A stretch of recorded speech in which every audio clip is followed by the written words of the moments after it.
시청자 여러분 안녕하십니까? 뉴스 플러스 시작합니다. 코스피가 드디어 3,500선 턱 밑까지 다다랐습니다. 이제 단 15포인트만 남겨두고 있는 상황입니다. 이렇게 지수의 빠른 상승세를 뒷받침하고 있는 건 우리 대장주 반도체주죠. 특히 삼성전자를 향한 외국인의 자금 유입이 잇따르고 있습니다. 8만 전자를 회복한 뒤 빠르게 9만 전자 탈환을 위해 뛰고 있는 삼성전자. 이미 시가총액은 500조 원을 돌파했습니다. 증권부 김원규 기자와 자세히 알아보도록 하겠습니다. 김 기자, 최근 삼성전자를 향한 외국인들의 매수세, 그야말로 폭풍 매수세입니다. 시가총액은 벌써 500조 원을 넘어섰고요. 이 500조 원, 우리가 얼마 만에 보는 수치였죠? 지난해 7월 31일이었죠. 이후 1년 2개월 만에 처음입니다. 이는 외국인 매수세 덕이 컸습니다. 현재 삼성전자에 대한 외국인 보유 지분율은 약 51%대입니다. 올 들어 최고치는 물론 지난해 12월 기록한 51.15% 이후 9개월 만에 최대 수준입니다. 이렇게 삼성전자 주가는 연초 이후 약 60%가량 올랐고 오늘도 외국인의 매수세에 1.44% 오른 84,700원에 마감했습니다. 삼성전자는 지난해 7월 한때 외국인 지분율이 56%대까지 올랐습니다. 역대 최고치였던 2019년 5월 57%대에 근접한 수치였는데 주가 역시 8만 8천 원까지 오르면서 9만 원 목전까지 다다랐습니다. 하지만 HBM 경쟁에서 뒤처졌다는 평가가 나오면서 외국인 매물이 쏟아졌고 연말에는 지분율이 50% 아래로 주저앉은 바 있습니다. 네, 외국인 지분율도 9개월 만에 최고치입니다.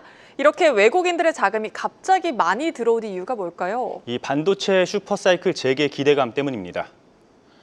현재 글로벌 반도체 업체들이 HBM 생산에 집중하면서 범용 D램 공급이 줄고 가격이 급등하고 있습니다.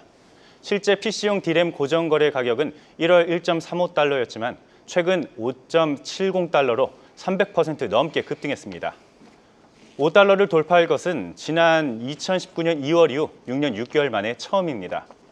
이 영향의 주요 AI와 반도체 관련주로 구성된 필라델피아 반도체 지수도 지난 4월 7일 연저점을 찍은 이후에 전날까지 2배 가까이 올랐습니다. 더불어 AI 확산으로 서버 수요가 폭증한 것도 호재로 작용했다고 전문가들은 분석합니다.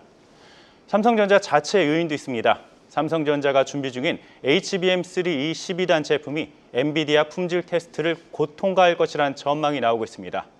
블룸버그 통신은 전날 삼성전자 HBM3E가 승인 임박이라고 보도한 바 있습니다.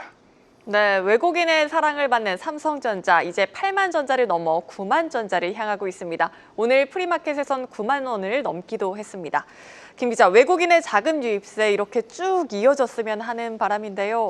어떨까요? 지금 증권가에서는 외국인이 추가 매수할 여력이 있다고 보고 있는 상황입니다. 최근 외국인 매수세가 거세지만 지분율은 지난해 고점 수준에 비해서 여전히 낮은 수준이기 때문입니다. 오늘 기준 삼성전자 시가총액은 약 501조 원인데 이 가운데 외국인 보유한 금액이 약 250조 원 이상입니다. 지난해 7월의 경우 외국인은 지분율을 56%대까지 늘리면서 시가총액 570조 원 중 약 320조 원을 보유했던 것으로 추정됩니다. 정리하면 외국인은 75조 원 이상을 더 매수할 여력이 있다는 계산이 나옵니다. 네, 그렇다면 시장에선 삼성전자 주가 눈높이 어느 정도가 적정하다고 보고 있습니까? 일단 글로벌 투자은행 모건 스탠리는 최근 반도체의 겨울이 끝났다면서 삼성전자 목표가를 9만 6천 원으로 상향 조정했습니다. 덩달아 SK 하이닉스 목표 주가도 올리면서도 삼성전자를 최선호주로 꼽았습니다.